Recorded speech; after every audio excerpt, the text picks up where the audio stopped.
Bonjour à tous, aujourd'hui étude de fonctions à destination des premières spécialités maths. On a ici deux fonctions, la fonction f définie sur R par f de x égale x carré plus 3x moins, c'est fonction du second degré, ça c'est très simple. Ensuite g, la fonction définie sur R plus v de moins 2 par donc g de x égale moins 1 sur x plus 2, ce qui s'appelle une fonction homographique. On note CF, la courbe représentative de la fonction f, et CG, celle de la fonction G. Voilà. Et donc, première question, on étudiera les variations de f, ensuite les variations de G, et on va étudier la position relative entre les deux courbes en étudiant une fonction h dont l'expression est f de x moins g de x. Voilà, je vous donnerai ici la factorisation, hein. À vous de démontrer qu'elle est bonne, et on finira par une recherche de tangente commune. On est parti avec l'étude de f. Alors pour étudier f, il y a deux options.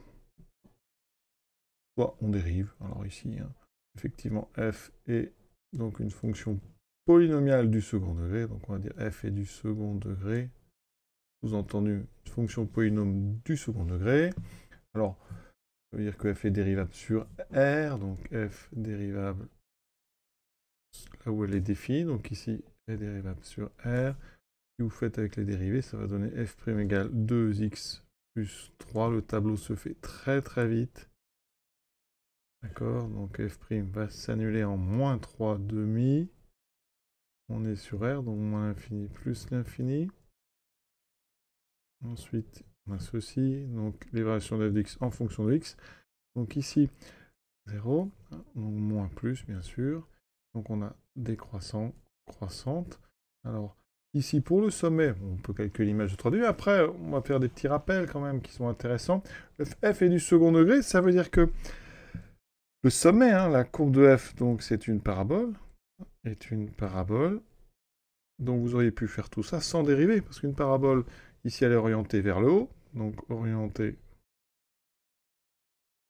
parce que le coefficient dominant qui est a est égal à 1, donc elle est comme ceci, ça légitime, vous voyez les variations, décroissant, croissant. Ensuite, l'abscisse du sommet, hein, donc si ici vous appelez S le sommet, vous savez que c'est en moins b sur 2a, et donc moins b sur 2a, ça fait moins 3 sur 2, on retrouve le moins 3 demi, vous voyez, on aurait pu comme ça le faire. Pour y, bah, vous calculez l'image de moins 3 demi, qui va donner ceci, donc ça fait 9 quarts, moins 9 demi, plus 1, alors tout mettre sur 4, donc ça va 4 sur 4, ici ça fera 18 sur 4, donc on a 9 moins 18 plus 4, ça fait 13 moins 5 quarts, voilà. Ici, on a moins 5 quarts. Alors, on aurait pu faire autrement en faisant la forme canonique. Alors, je vais le faire, ça va vous faire des petits souvenirs. Pour obtenir la forme canonique, ici, ça va être assez simple parce qu'on a ce qu'on appelle un polynôme unitaire. Ici, le coefficient d'x carré, c'est 1. Donc, on a directement ici une identité remarquable. C'est le début de x plus 3 demi au carré. Oui, on retrouve le moins 3 demi. Ensuite, donc, moins le carré de 3 demi, c'est 9 quarts. Plus 1, donc plus 4 quarts. On trouve donc x plus 3 demi au carré, moins 5 quarts, voilà. C'est-à-dire qu'en moins 3 demi, ça vaut moins 5 quarts. G est une fonction rationnelle, hein, c'est un quotient de deux polynômes. Alors ici, c'est même particulièrement ce qu'on appelle une fonction homographique, parce que on a un quotient de deux expressions affines. D'accord ? X plus B, c'est x plus D, bon, en haut c'est une constante, hein, c'est un cas particulier, mais c'est ce qu'on appelle une fonction homographique, dérivable sur son ensemble de définitions. Pour la dériver, alors, ici, il y a deux options. Hein. La première option, hein, ça va être de considérer que c'est un quotient, hein, u de x sur v de x, d'accord, avec un, donc ici u de x qui vaut moins 1 et v de x qui vaut x plus 2, ou deuxième, on va dériver avec une formule qui permet de dériver l'inverse. On va vraiment faire du, ici, moins 1 sur, alors ici on va faire les formules, je vais donner la formule avec u, donc ça sera du moins 1 sur u de x, alors les formules. Donc avec le quotient, pour ceux qui ont choisi la première option, donc un quotient u sur v, on utilise donc la formule u sur v'. U'(v) moins u sur v' sur v carré. Alors le problème ici, vous voyez, c'est que le u' vaut ici 0.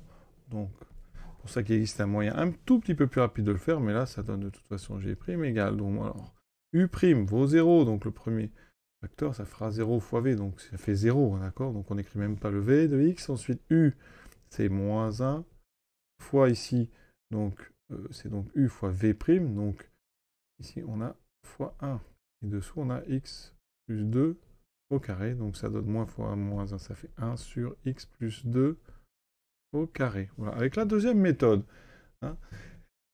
Eh bien, ici, c'est une composée. Hein. Composée 1 sur U, la formule qui permet de dériver un inverse, et donc, alors, formule générale que vous allez voir en terminale, moins U' sur U carré. Sinon, on peut faire ça en première avec la dérivée d'une composée par une expression affine. On a du 1 sur, ici, AX plus B. Et on a vu que quand on dérivait KV de X plus B, il y a un A qui va sortir, d'accord? La dérivée ici va être, donc, G', ça sera donc, alors il y a le moins qui traîne, donc je le réécris.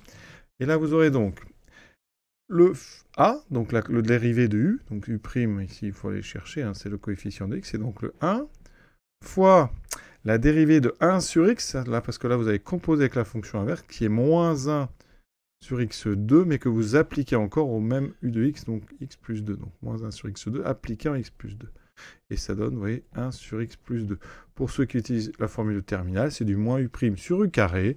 Moins U' sur U carré, vous voyez, ça va donner donc moins la dérivée de X plus 2 qui fait 1. Il y avait le moins, par contre, qui traînait déjà dans le texte, donc il faut y penser, d'accord? Donc il y a 2 moins, en fait, ça fait plus. Et U carré, ça fait X plus 2 au carré. Donc, quelle que soit la façon d'en dériver, il faut arriver à 1 sur X plus 2 au carré. Mais donc, réfléchissez bien à la méthode que vous préférez, mais sachez qu'en terminale, hein, ce genre de choses se dérive en faisant du 1 sur U'. Voilà. Ça va plus vite, hein, sans oublier ce petit moins 1 qui traînait ici déjà à l'avance. Sur R privé de moins 2, j'ai pris une X, c'est donc 1 sur X plus 2 au carré. Alors, ce qu'on peut dire, c'est que sur R privé de moins 2, on a X plus 2 qui est différent de 0. Donc, quand on met au carré, on aura non seulement un nombre positif, mais il sera non nul, d'accord? Strictement. Conclusion, donc, G' de X est strictement positif. Ça veut dire que la fonction G, elle va être croissante, mais attention strictement, et attention sur chacun des deux morceaux. C'est pour ça que quand on fait le tableau, on va avoir deux colonnes, parce qu'on a ici cette valeur interdite. Hein, donc ici, on va avoir le signe de G'. D'accord, le signe, donc ici, de les variations de G d'X en fonction X. Ici, vous aurez plus, ce qui vous fait ici 2 flèches. Voilà. Et c'est important. Si on devait traduire ça sous forme de phrase, on ne dirait pas que G est croissant strictement sur R, mais on dirait G est, alors strictement si on veut être très précis, strictement donc croissante sur, alors si vous mettez sur R privé de moins 2, c'est faux, c'est sur moins l'infini, moins 2, ouvert, et sur moins 2 plus infini. Elle est croissante sur chacun des deux, pas sur la réunion des deux. Alors vous allez dire, mais pourquoi cette précision? Et c'est important, regardez la courbe. Alors en vert, c'est la parabole, hein, d'accord, avec son sommet ici en moins 3,5, moins 5K. Voilà, ici. Ensuite, en rouge, c'est donc la courbe de ma fonction ici, homographique, hein, c'est une hyperbole, hein, vraiment, on la reconnaît ici. Avec sa valeur interdite ici que j'ai tracée en pointillé, hein, la verticale ici qui sépare la courbe en deux branches. Et pourquoi on ne peut pas dire que la fonction dont la courbe est rouge, pourquoi on ne peut pas dire qu'elle est croissante sur tout son domaine? Parce que croissante, ça voudrait dire que quand vous allez de gauche à droite, les valeurs augmentent tout le temps. Or, si vous prenez par exemple l'image de moins 4, par exemple ceci, elle est positive, alors que l'image de 1 est négative. Donc ça veut dire quoi? On a pour cette fonction G de moins 4 qui est plus grand que G de 1. Or, ben, moins 4 est plus petit que 1. Vous voyez, vous avez moins 4 qui est plus petit que 1, mais son image est plus grande. Donc là, il y a une inversion qui ne correspond pas du tout à une fonction croissante, ces inversions. Donc c'est pour ça qu'elle n'est pas croissante sur tout son domaine, mais sur chacun des deux côtés. Voilà. Pour les questions suivantes, on va étudier les positions relatives entre eux deux. Vous voyez, au départ, la courbe rouge est en dessous. C'est-à-dire qu'au départ, il va falloir trouver que la fonction donc G est plus petite que la fonction F. Ensuite, les deux courbes se coupent en moins 3. On va retrouver ça, forcément. Elles se coupent aussi en moins 1. Il y a une valeur interdite. Et vous voyez que dès qu'on passe moins 3, la courbe verte est dessous. Et dès qu'on repasse moins 1, la courbe verte passe au-dessus. Donc tout ça, on va le retrouver dans notre tableau qui résumera en fait donc, les positions relatives entre ces deux courbes. Et on commence par introduire une nouvelle fonction, la fonction h. Donc elle est définie, alors ici, vous voyez, j'ai mis ce moins. Alors ça, vous pouvez le trouver. Hein, il y a deux, on va dire, façons. La façon officielle pour donc privé 2, officiellement, c'est comme ceci. D'accord, ce backslash, c'est comme ça. Alors, Pour que ce soit plus clair, souvent au lycée, on autorise, on va dire, cette notation, mais sachez correctement que la notation officielle, hein, c'est un H comme ceci, un privé 2. Donc, sur R privé 2 moins 2, H de x égale f de x moins g de x. Alors, je vais regarder ce que c'est. Hein, donc, f, c'est x2 plus 3x plus 1. On va faire moins g, donc moins 1 sur x plus 2. Attention, on a un moins ici, ça va faire plus. On va mettre tout ça au même dénominateur, on va mettre tout sur x plus 2. C'est un 2 ici, plus 2.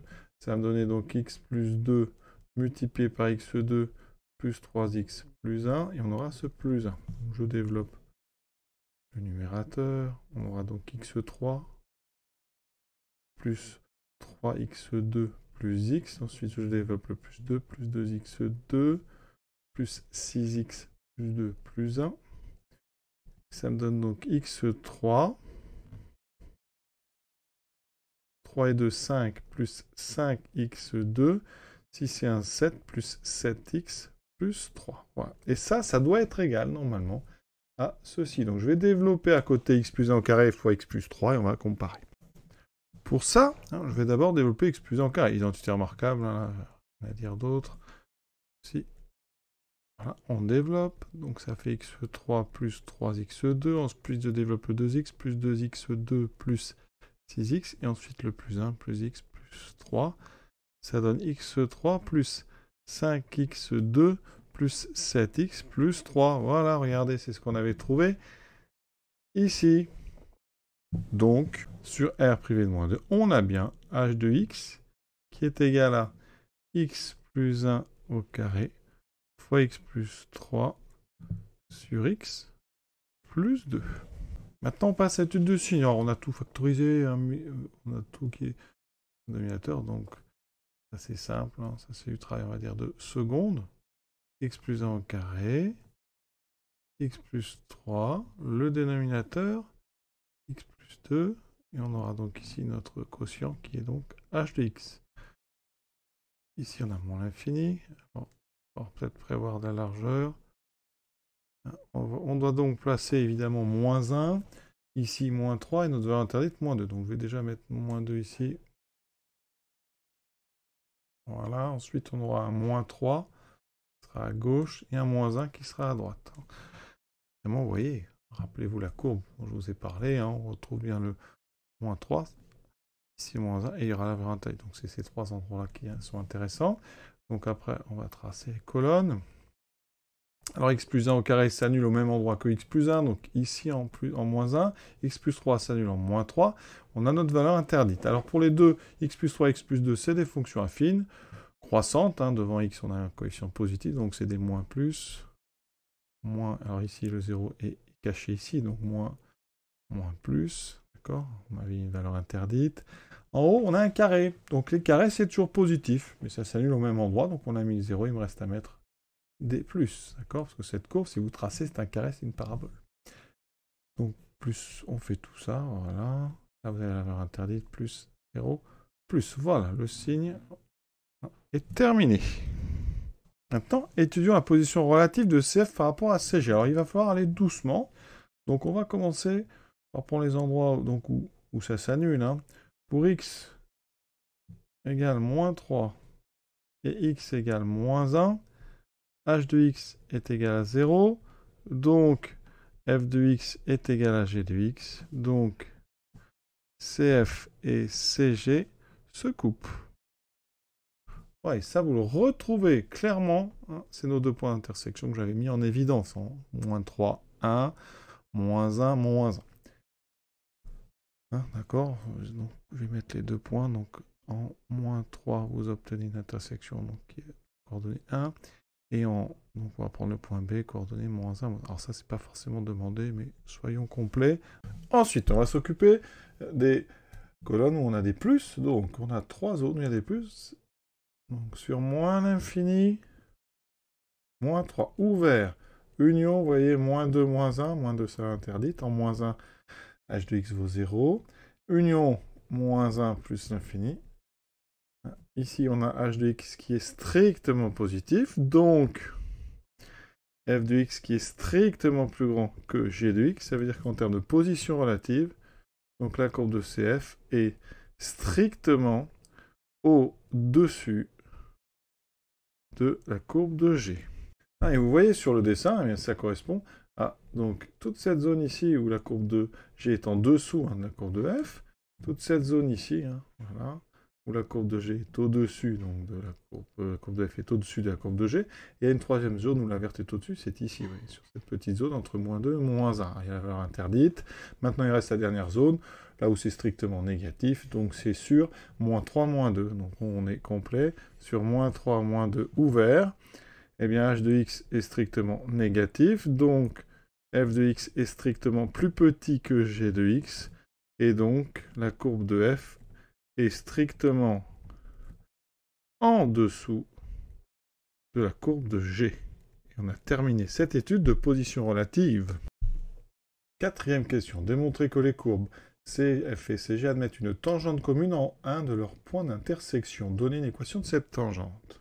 On va rappeler que CF et CG se coupent au point. Alors je vais les appeler A et B, d'abscisse. Alors on va mettre respective, comme ça on va respecter l'ordre. D'abscisse respective, on avait dit -3 et -1. D'accord? Alors, puisqu'elles se coupent, si vous calculez f de -3, vous trouverez la même chose que g de -3. Et donc je vais remplacer dans, on va mettre dans f, ça fera 9, moins 3 fois 3, moins 9 plus 1, je trouve 1. Ça veut dire que donc YA, c'est 1. Donc le point, il a pour coordonnée -3, 1. Et ensuite YB, c'est donc f de -1. Non, c'est plus 1, pardon. Non, c'est -1, je ne dis pas de bêtises. Égale G de -1. Et quand je remplace, eh bien ça fait 1.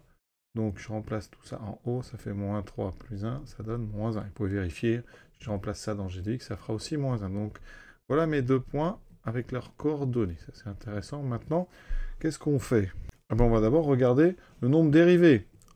Pour -3. f' de -3, donc 2 fois -3 plus 3, ça fait -6 plus 3, ça fait -3. Je compare avec g' de -3.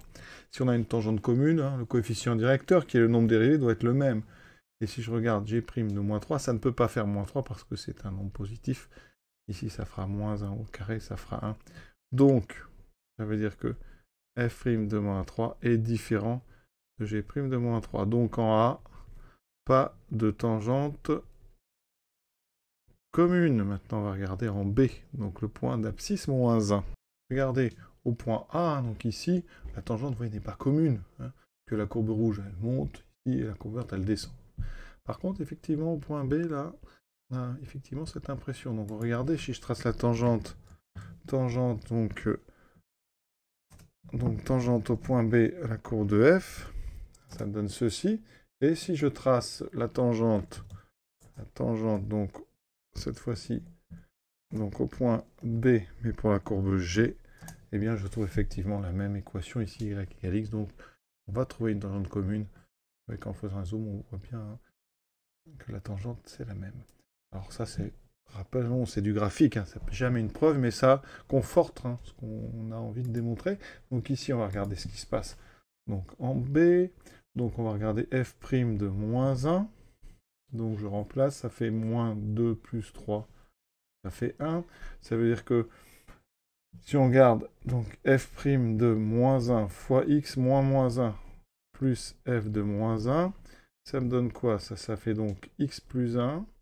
F de -1, on a dit que ça valait -1, donc ça fait x. Ça veut dire que la tangente à la courbe, on va l'appeler TF.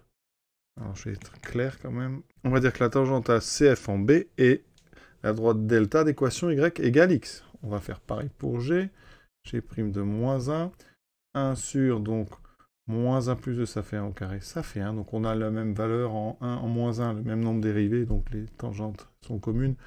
On va vérifier l'équation. En général, les élèves aiment bien faire ça avec les équations à rédiger, c'est assez simple. Donc il n'y a pas le prime ici, on a g de -1, ça donne effectivement x plus 1 moins 1, ça donne x. Donc, en B, CF et CG ont la même tangente qui s'appelle, je l'ai appelée delta, l'équation y égale x.